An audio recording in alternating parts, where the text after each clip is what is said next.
नमस्कार, आप देख रहे हैं न्यूज़ फॉर नेशन और मैं स्वाति पांडे आपके साथ। आपने अगर अक्सर रिश्वत की कहानी सुनी होगी, रिश्वतखोरों की कहानी सुनी होगी और आपने देखा होगा कि रिश्वत अक्सर टेबल के नीचे से, बेंच के नीचे से, कुर्सी के नीचे से और बंद कमरे में ली जाती है। लेकिन आज हम आपको ऐसे रिश्वतखोर के बारे में बताने जा रहे हैं जो गूगल पे के ज़रिए रिश्वत लिया करता था। दरअसल ये जो मामला है ये पटना के संपत चक के अंचल अधिकारी यानी सीओ के बारे में है, जो कि गूगल पे के ज़रिए रिश्वत लिया करते थे और उनके इस काली कमाई के धंधे में 8 दलाल और उनके ही कार्यालय के कंप्यूटर ऑपरेटर्स शामिल हैं।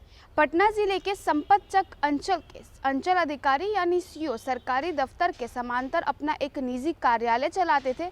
यहाँ भी वही तमाम लोग काम करते थे जिनकी नियुक्ति सीओ के अधीन सरकारी दफ्तर में हुई थी। आपको बताएं कि सीओ के निजी कार्यालय का राजफाश होने के बाद इस मामले में जांच चल रही है। जांच से सुराग मिले हैं कि संपत चक अंचल अधिकारी के कार्यालय में डेटा एंट्री ऑपरेटरों और मोबाइल पर गूगल पे से पैसा आने के बाद ज़मीन का दाखिल खारिज और परिमार्जन होता था। जिन आवेदकों का कागजात सही रहता था उन्हें राजस्व कर्मचारी के पास रिपोर्ट के लिए भेज दिया जाता था। ऐसे दाखिल खारिज के 331 और परिमार्जन के 511 आवेदन सीओ के पास लंबित कर रखा गया था। आपको बताएं कि अंचल में पदस्थापित 4 हल्का कर्मचारियों के अलावा इनके 8 दलालों के माध्यम से गूगल पे से घूस की रकम भेजकर दाखिल खारिज कराने का धंधा चलता था।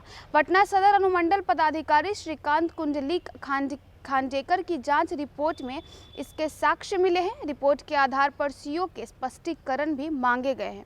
सूत्रों के अनुसार गूगल पे पर प्रति दाखिल खारिज 7,000 रुपये और परिमार्जन के लिए 4,000 रुपये कंप्यूटर ऑपरेटर के पास आते थे।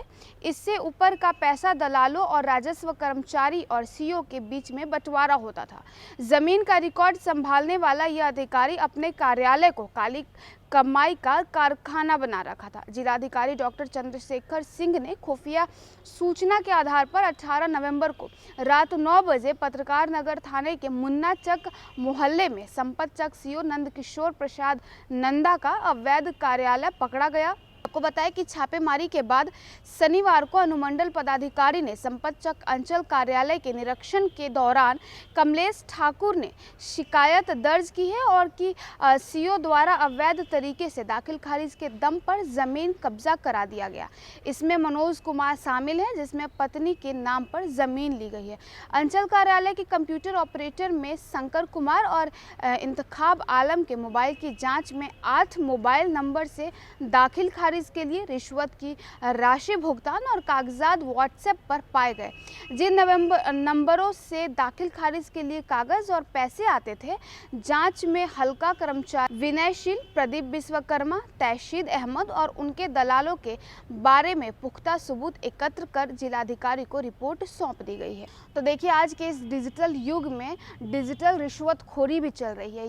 ये पूरा मामला पटना के संपत चक जिला अंचल के अधिकारी का है, जो कि आपको बताया कि गूगल पे के ज़रिए रिश्वत लिया करते थे। दरअसल ये इनका काम ज़मीन दाखिल खारिज का था, जिसमें इनके इस काले कमाई के धंधे में, इनके इस काले कमाई के करतूत में 8 दलाल शामिल थे और साथ ही साथ कुछ कंप्यूटर ऑपरेटर्स भी शामिल थे। अब जांच हुई है, जांच के बाद कार्रवाई भी की जाएगी।